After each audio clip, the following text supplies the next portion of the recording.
2024-এর বাজেটে মিডল ক্লাসদের গাড়ি বাস।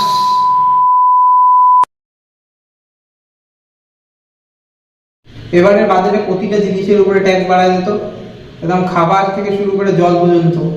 চুল কাটতে যাবে তাতেও ট্যাক্স বাড়ায় দেয়, হাঁটতে যাবে সেটাতেও ট্যাক্স লাগায় দেয়, মুততে যাবে সেটাতেও ট্যাক্স লাগায় দেয়, গার্লফ্রেন্ডের সাথে মুভি দেখতে গেলে সেটার উপরেও ট্যাক্স লাগায় দেয়, সব কিছুর উপরে ট্যাক্স লাগা। আরে এই বাড়িটা আবার কে কিনলো রে? এই বাড়িটা আমার খুব পছন্দ ছিল, এই বাড়িটা কে কিনলো? বড় লোকরা তো কিনবে না, বড় লোকদের কাছে তো আগে থেকেই বাড়ি যায়, আর গরিবরা তো কীভাবে কিনবে? ওদের কাছে তো টাকাই নেই। তাহলে কি মিডিল ক্লাস? দাঁড়া তো দাঁড়া ছাড়া।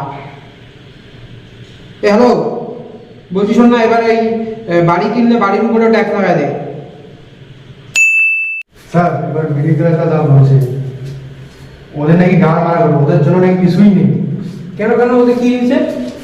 ওদের জন্য তো আমি ফোনের দাম কমাই দিলাম, ফোনের চার্জারের দাম কমাই দিলাম, সোনার দাম কমাই দিলাম, কি চাই ওদের আর? স্যার একবারে 500 গ্রাম পেঁয়াজ কিনতে পারি না, একবারে সোনা কিনবো কিভাবে? স্যার এরা তো মিডিল ক্লাস, এদের জন্য সোনার দাম কমিয়ে লাভ নেই। তাহলে? মদের দাম, চাকলার দাম, এসবের দাম কমাতে হবে।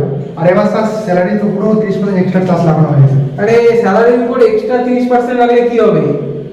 6% স্যালারি যাবে বাড়ালাম, সেটাও তো দেখতে হবে। আর স্যার এবার ইনকাম ট্যাক্সও কম হয়নি। আরে কে বলেছে? জিরো ট্যাক্স আছে তো, 3 লাখ কামাও, ট্যাক্স বাঁচাও।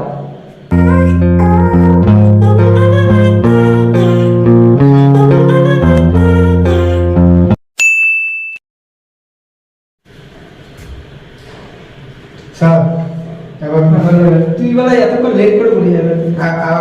স্যার মানুষ না, ও তো আসবে। হ্যাঁ, মধ্যবিত্তরাই হয়, মিডিল ক্লাস হবে। কাট কাট কাট কাট।